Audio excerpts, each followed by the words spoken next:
Olá, pessoal! Bom, continuando então, o crime de lesão corporal. Falamos da lesão corporal leve, prevista no caput, da lesão corporal de natureza grave, previstas no parágrafo 1º, e a lesão corporal de natureza gravíssima, prevista no parágrafo 2º.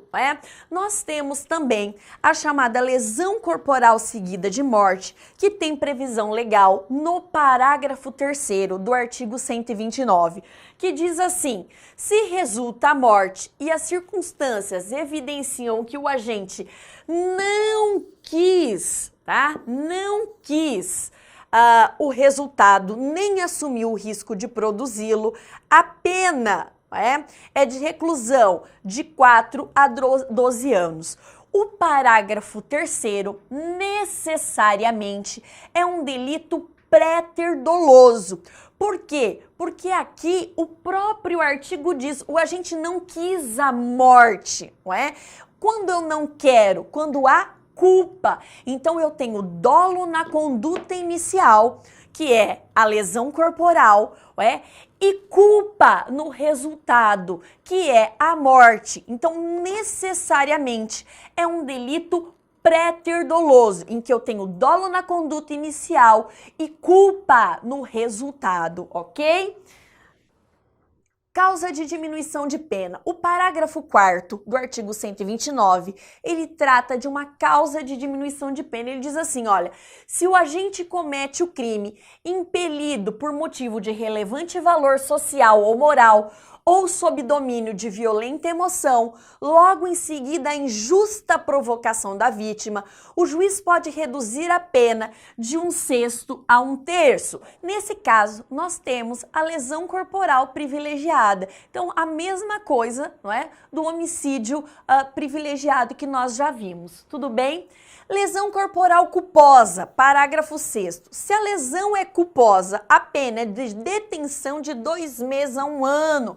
Uma pena bem pequenininha, não é? Assim como no crime de homicídio, o legislador, ele achou por bem, criar uma modalidade, a modalidade culposa de lesão corporal culposa. Então, aquele indivíduo que por negligência, imprudência ou imperícia acaba provocando lesão corporal em alguém, responde por essa lesão corporal culposa do parágrafo 6º. E nós temos também, o parágrafo 8º, que trata-se de uma hipótese de perdão judicial. Diz, olha, aplica-se a lesão corporal culposa. Então, esse perdão judicial também só é aplicado à lesão corporal culposa, como o perdão judicial também só é aplicado ao homicídio culposo.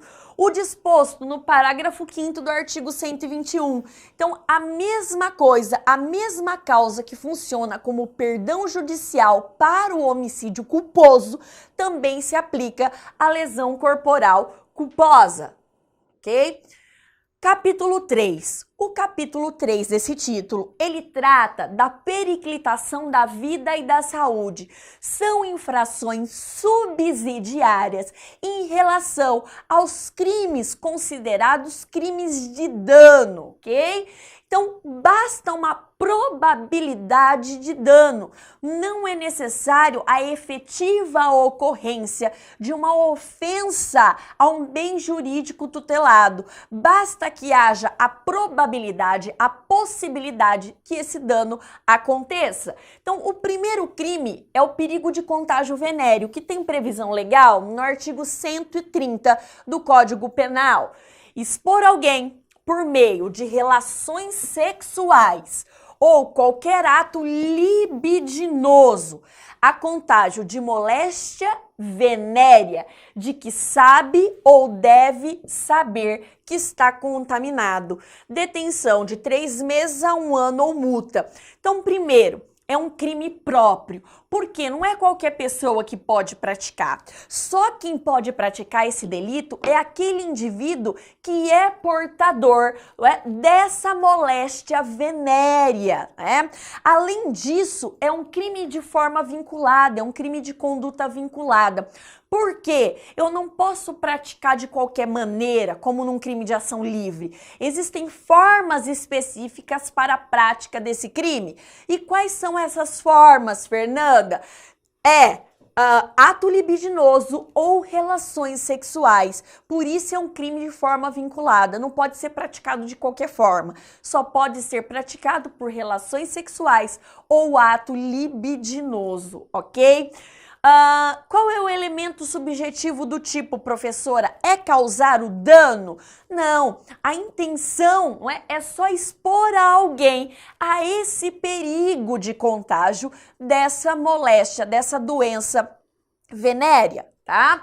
Muito bem, o artigo diz assim, olha, que sabe ou deve saber.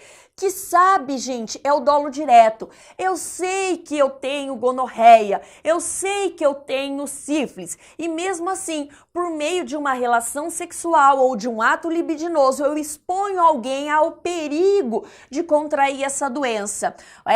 Ou que deve saber, aqui é o dolo eventual. Olha, pela minha situação física, tem como eu perceber que tem alguma coisa de errado comigo, no que diz respeito às doenças venéreas. Então, ao invés de eu tomar uma proteção, de eu procurar uma ajuda, não, eu exponho alguém ao perigo de pegar essa doença, ok?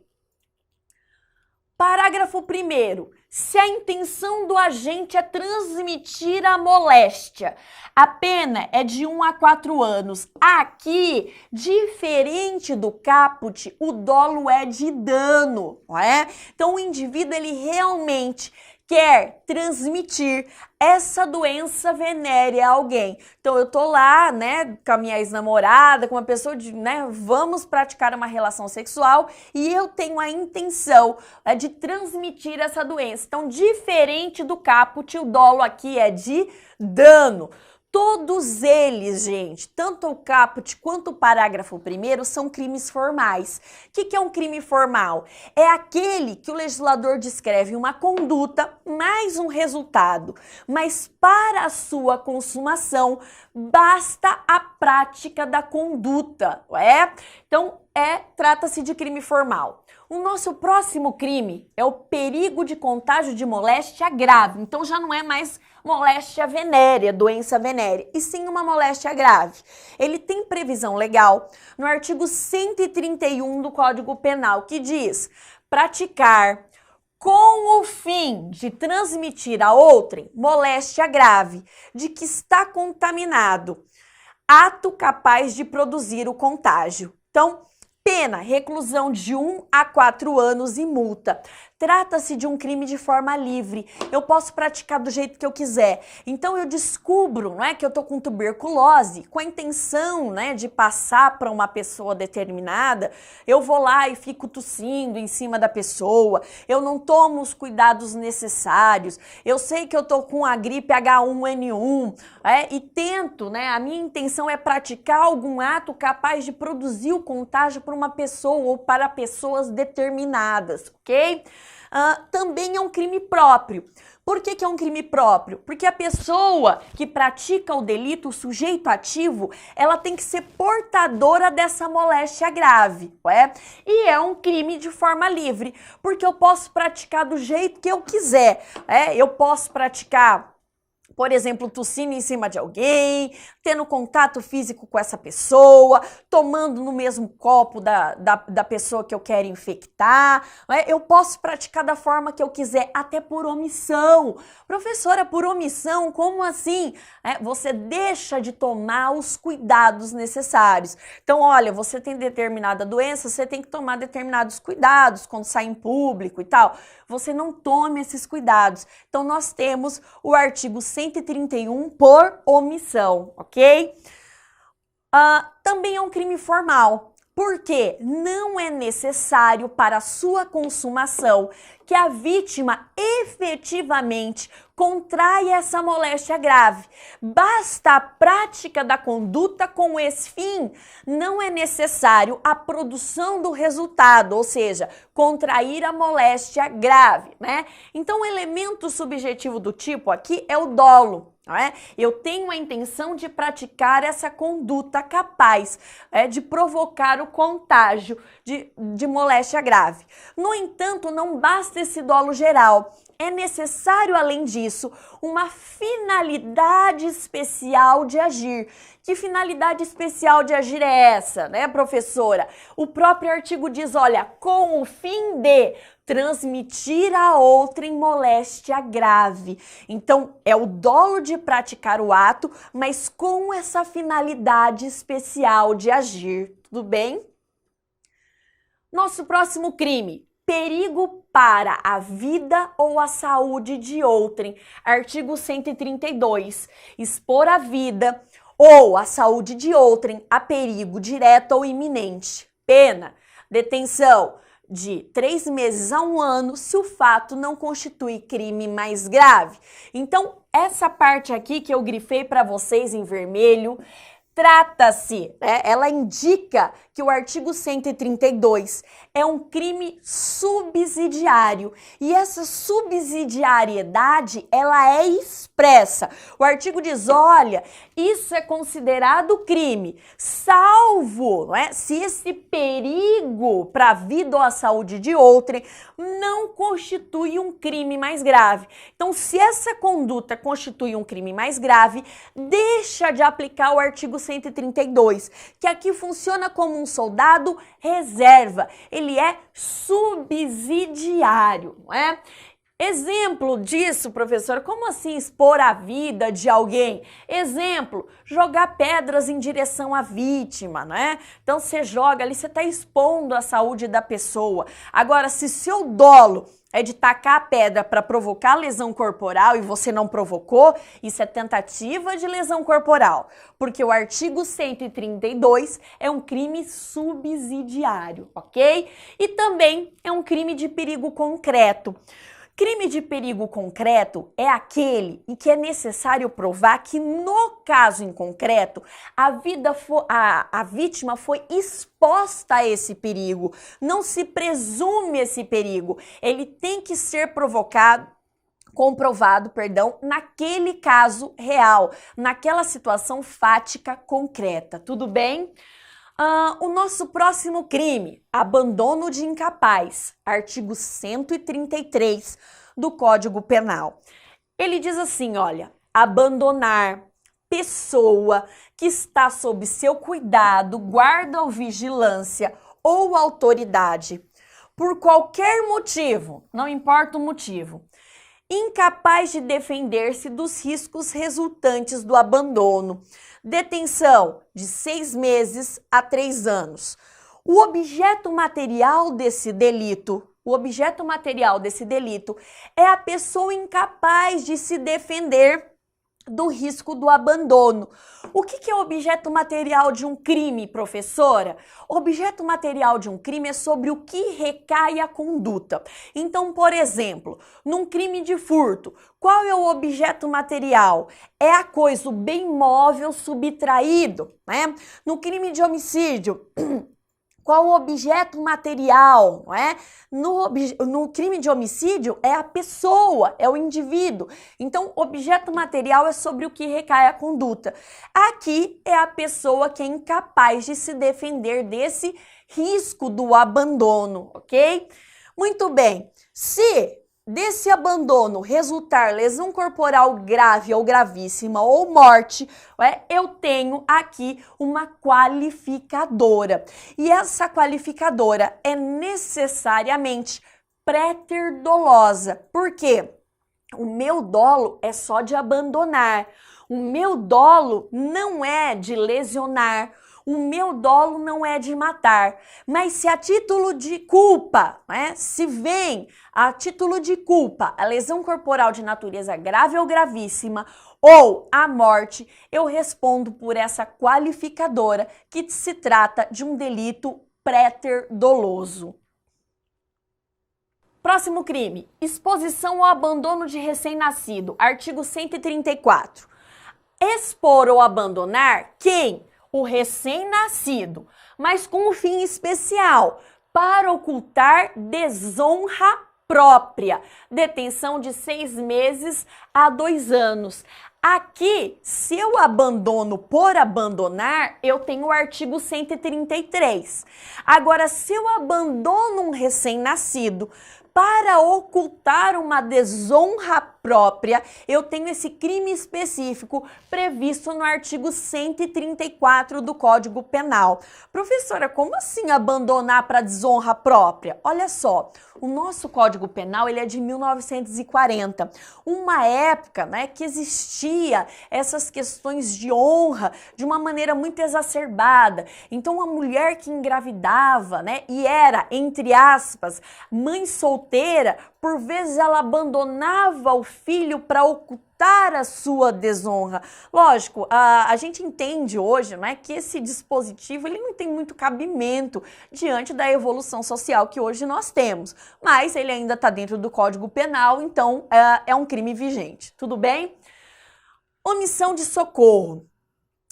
O crime de omissão de socorro, ele é um crime omissivo próprio. O legislador, ele descreve uma omissão em um tipo penal autônomo e ele diz assim: deixar de prestar assistência quando possível fazê-lo sem risco pessoal. Então o legislador não está querendo que ninguém seja herói, né? Tá no meio de um tsunami, você vê alguém se afogando, você tem que entrar lá, porque senão você pratica a omissão de socorro. Não.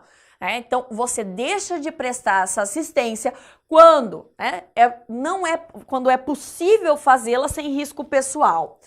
A criança abandonada ou extraviada, ou a pessoa inválida ou ferida, ao desamparado ou em grave e eminente perigo, ou não pedir nesses casos o socorro da autoridade pública, detenção de 1 a 6 meses ou multa, não é? Por que o legislador criou essa conduta, professora? Em razão, gente, daquela solidariedade recíproca que todos nós temos que ter numa vida em sociedade. Então, se você vê alguém numa situação de perigo, uma criança abandonada, uma criança perdida, uma pessoa enferma ali no meio da rua precisando de ajuda, o legislador resolveu criar esse crime omissivo próprio no sentido, né, de fomentar a solidariedade recíproca entre as pessoas. E aí eu tenho um parágrafo único, que é uma causa de aumento de pena, que diz lá, olha, a pena é aumentada de metade se da omissão resulta lesão corporal de natureza grave ou a morte, tá? Então, aqui nós temos mais uma causa de aumento de pena do artigo 125.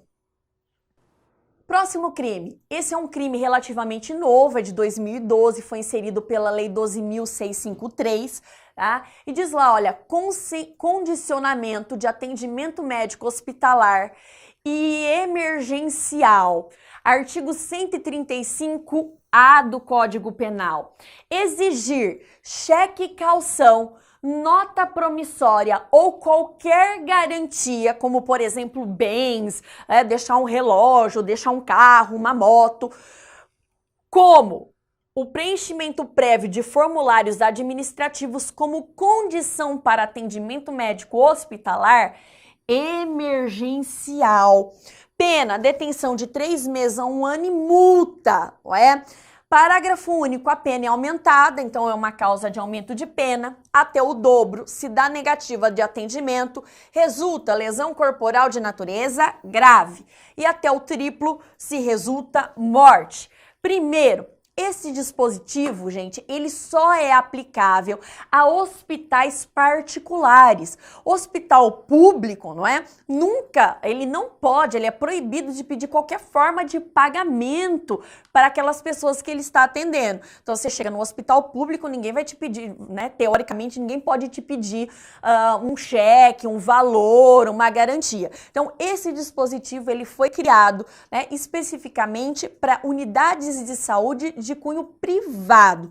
Então, o indivíduo chega numa situação de emergência, né, numa situação emergencial, e antes do atendimento, para que se faça esse atendimento, eles condicionam esse atendimento a deixar um cheque calção, uma nota promissória, uma garantia. Tá? É nisso que consiste esse delito do artigo 135-A, ok? Crime de maus tratos. Crime de maus tratos, ele tem previsão no artigo 136 do Código Penal, que diz expor a perigo a vida ou a saúde de pessoa sob sua autoridade, guarda, vigilância, para fim de educação, ensino, tratamento ou custódia, quer privando-a de alimento ou de cuidados indispensáveis, quer sujeitando a trabalho excessivo ou inadequado, quer abusando dos meios de correção ou disciplina, detenção de 2 meses a 1 ano ou multa. Então, trata-se de um crime de ação múltipla. O que é o crime de ação múltipla, Fernanda? É aquele que possui várias ações nucleares. Então, nós temos várias ações nucleares previstas dentro do artigo 136. A prática de uma ou mais ação nuclear, desde que no mesmo contexto fático, caracteriza crime único. Então, se o indivíduo, ele priva determinada criança de alimentação e a obriga a fazer trabalhos inadequados com a sua condição de idade, com a sua condição física, eu tenho aí 2 ações nucleares. Mas desde que isso aconteça no mesmo contexto fático, eu tenho um crime único. Então, crime de ação múltipla, ou também chamado crime de conduta variada, é aquele que possui mais de uma ação nuclear, ok? Muito bem.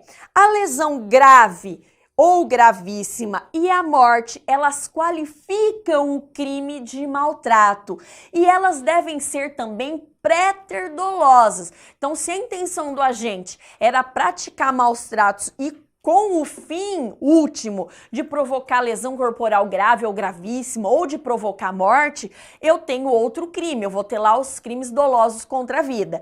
Aqui, a morte ou a lesão corporal, ela advém a título de culpa e não dolo. O dolo é só nos maus tratos. Capítulo 4. O capítulo 4, ele trata do delito denominado rixa e tem previsão no artigo 137 do Código Penal. Diz lá, olha, participar de rixa, salvo para separar os contentores. Pena, 15 dias, é isso mesmo, a 2 meses ou multa. O que é rixa, professora? Qual que é o conceito de rixa? Eu tenho rixa, gente, quando eu tenho pelo menos 3 pessoas se atacando mutuamente. É aquela confusão em que um começa a agredir o outro fisicamente. E aí o próprio dispositivo, ele faz uma ressalva. Não participa, não responde pelo crime de rixa aquele indivíduo que entra para separar os contentores. O famoso deixa disso. Então, essa pessoa que está ali para tentar separar, ela não responde pelo crime de rixa. Só aqueles que estão se atacando mutuamente. E aí eu tenho um parágrafo único que diz: se ocorrer morte ou lesão corporal de natureza grave, aplica-se pelo fato da participação na rixa, a pena de detenção de 6 meses a 2 anos, tá? Então, todo mundo que participou da rixa, se dessa rixa resultar lesão corporal de natureza grave ou gravíssima, ou morte, todos eles, tá? Todos os participantes da rixa respondem por esse parágrafo único, ok? Professora, mas se der para identificar, tem uma câmera lá que mostra um indivíduo dolosamente matando o outro, que aproveita a situação da rixa para matar o desafeto. Se for individualizada, então aí sim, esse indivíduo que realmente produziu a morte de alguém responde pelo crime de homicídio. Tá? Dos crimes contra a honra. capítulo 5. A primeira coisa que nós temos que saber, existem duas espécies de honra, a honra objetiva e a honra de natureza subjetiva. A honra objetiva é aquilo que a sociedade pensa sobre mim, é o que os outros, é a impressão que os outros têm a meu respeito. Enquanto que a honra subjetiva é aquilo que eu penso sobre mim mesmo, né? É a minha autoimpressão. Então, os crimes contra a honra, né, eles protegem tanto essa honra objetiva quanto essa honra de natureza subjetiva. O crime de calúnia e o crime de difamação, eles protegem, eles tutelam a honra objetiva, enquanto que o crime de injúria, ele protege a honra subjetiva. Então vamos para o estudo de cada um desses crimes. Primeiro, crime de calúnia. O crime de calúnia, ele tem previsão legal no artigo 138 do Código Penal, que diz caluniar alguém, imputando-lhe falsamente, fato definido como crime, tá? Primeiro, tem que ser um fato determinado. Chamar alguém, você é um ladrão. Isso não é calúnia, porque não é um fato determinado. Nós vamos ver que isso se encaixa em injúria. Por que não, professora? Chamar alguém de ladrão não é um fato determinado. O que seria esse fato determinado? O fato determinado, gente, é dizer, olha, sabe a subtração, sabe o roubo que aconteceu no banco tal? Pois é, foi o ciclano que praticou. Isso é um fato determinado.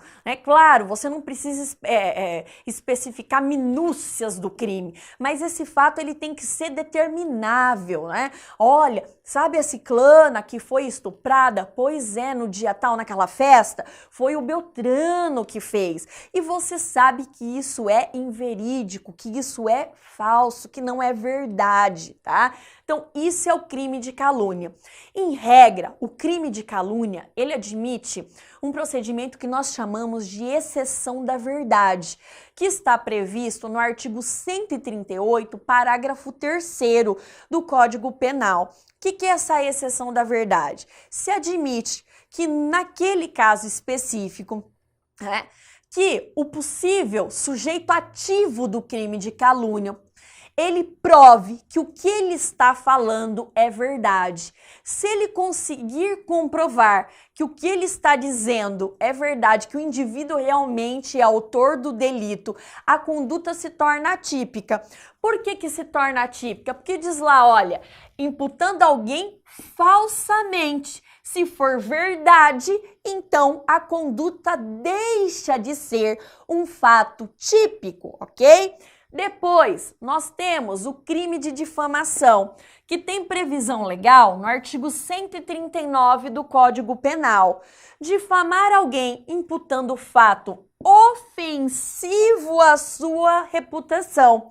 Aqui não existe a elementar falsamente, como no crime de calúnia.